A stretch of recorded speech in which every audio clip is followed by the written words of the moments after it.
باپ ہے یا ماں ہے، یعنی کوئی کسان ہے، مزدور ہے، عام بندہ ہے، عوامی، مگر مومن ہے تو اس کے بیٹے نے، بیٹی نے اپنے والدین یا ان میں سے ایک کی قبر کی زیارت کی، یہاں صرف زیارت کا ذکر ہے، ابھی پڑھنے کی نیکی بات کی ہے۔ فرمایا غفر اللہ لہو، اللہ اسے بخش دے گا، وَكَتَبَ، اور اللہ لکھے گا اس کو کیا، برّا، برّن صفت مشبہ ہے، یا دوسری جگہ بارن، بارن ہے، مطلب یہ کہ اللہ لکھے گا کہ لسٹ میں لکھو فرشتو یہ بندہ والدین کا نافرمان نہیں، فرما بردار ہے۔ یعنی دعا مانگنے والا ایک تو اس کے گناہ بخشے جائیں گے، اور دوسرا یہ ہے کہ اس کو فرما برداروں کی لسٹ میں شمار کیا جائے گا۔ نوادر الوصول کے اندر حضرت سیدنا ابو ہریرہ رضی اللہ تعالیٰ عنہ سے یہ حدیث موجود ہے، اور اس میں جو دوسرے مضمون کی حدیث شریف ہے اس میں ساتھ یہ ہے کہ جس نے زیارت کی فی کل جمعہ، ہر جمعہ کے دن، فقارا اندہو یاسین، اور وہاں جا کے سورہ یاسین بھی پڑھی۔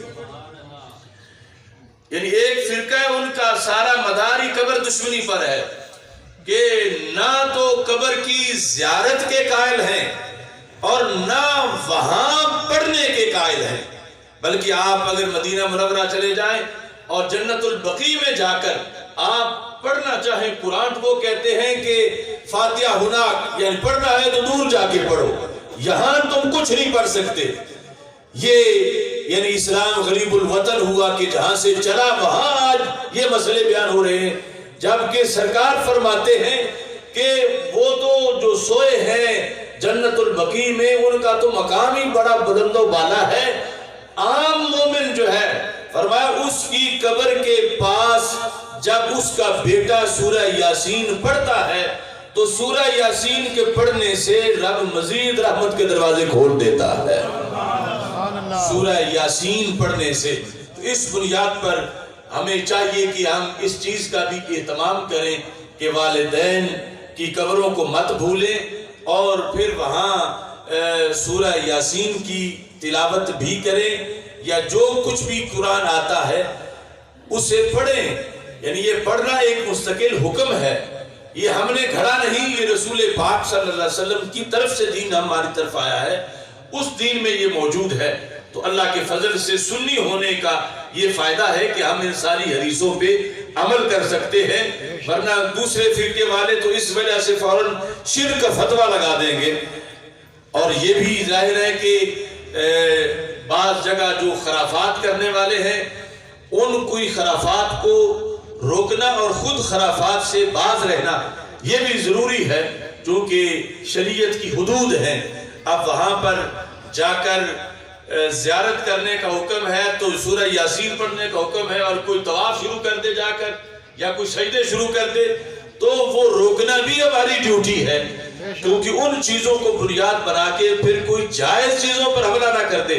یا خود سرکار دو عالم صلی اللہ علیہ وسلم ناراض ہوگی، اللہ ناراض ہوگا کہ یہ ہماری شریعت کی خلاف ورزی ان کے سامنے ہو رہی ہے اور یہ اس سے روک نہیں رہے۔ تو یہ جو نہی عن المنکر ہے، برے کاموں سے روکنا،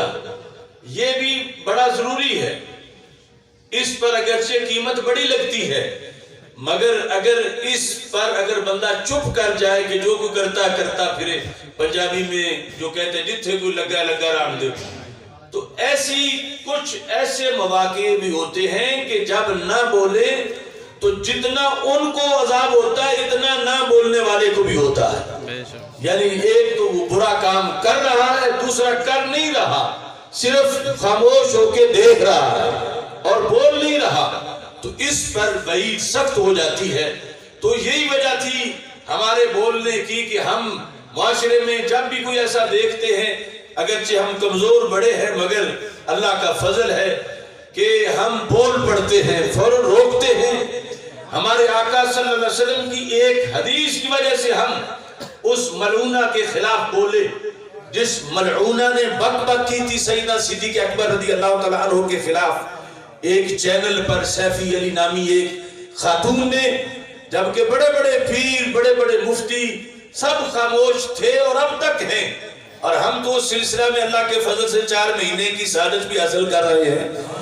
لیکن کچھ ابھی بھی اس سیفی علی کے لحاظ سے FIR کٹوانا یا رد کرنا، یا اس کے بعد جو بھونکے ہیں ان کے خلاف بولنا، ان کا نام لے کر رد کرنا، اب بھی لوگوں کو توفیق نہیں ہو رہی۔ لیکن ہم جس وقت بولے تھے 6.5 گھنٹے کا سیمینار لاہور میں کیا تھا اعلان، اگرچہ اس جگہ جہاں ہم کر رہے تھے اسی سے 1.5-2 کلومیٹر دائیں بائیں مغل پورا آگے پیچھے ہمارے خلاف گالیوں کے جلسے ہو رہے تھے، مگر ہم نے پھر بھی کیا، اور صرف اس وجہ سے کیا۔ حدیث اس میں بھی میں نے یہ پڑھی کہ میرے آقا علیہ السلام نے فرمایا ہے کہ جب صدیق و عمر رضی اللہ تعالیٰ عنہما کو گالیاں دی جا رہی ہوں تو جس عالم نے اپنا علم چھپایا، فرمایا فقط قتم النبوۃ، اس نے علم نہیں چھپایا، اس نے میری نبوت چھپائی ہے۔ کہ اس سے پوچھا جا رہا ہے کہ محمد صلی اللہ علیہ وسلم نبی ہے اللہ کے، اور وہ آگے چپ کر کے بیٹھا ہے، بولتے ہی نہیں کہ نبی ہے۔ پھر یوں چپ کرنا ہوگا کہ گویا کہ وہ میری نبوت کو چھپا رہا ہے۔ تو اللہ کا فضل ہے، یہ دنیا کی مصیبتیں، سختیاں، یہ ایک عارضی چیز ہے، آنی جانی چیز ہے۔ تو ہم اس لیے بولے ہیں کہ جس کی بنیاد پر کل قیامت کے دن کی شدید گرفت سے بچ سکے، کہ سرکار ناراض ہو رہے ہیں، فرما جب صحابہ کے خلاف بولا جا رہا ہو اور جس وقت یہ دین متین کی حدیں پھلانگی جا رہی ہوں اور عالم دین چپ کر کے بیٹھا رہے، تو سرکار فرماتے ہیں وہ تو پھر گونگا شیطان ہے، وہ عالم دین نہیں ہے۔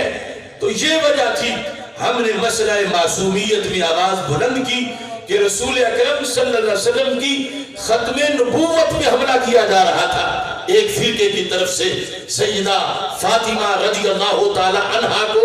من وجہ نبی کہہ کر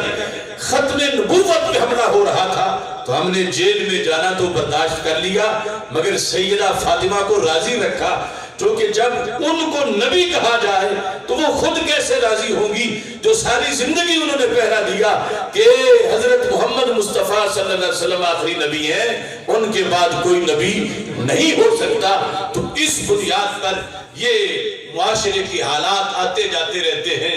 ڈگمگاتے ہیں، پھسلتے ہیں بڑے بڑے لوگ، مگر یہ اللہ کا فضل ہے، رب جسے رب سنبھال لے اور جس کو رب امر بالمعروف اور نہی عن المنکر کی توفیق عطا کر دے، انشاءاللہ آخری سانس تک ہم سب نے یہ فریضہ سر انجام دینا ہے۔ اللہ تعالی ہم سب کا حامی و ناصر ہو۔ وآخر دعوایا الحمدللہ رب العالمین۔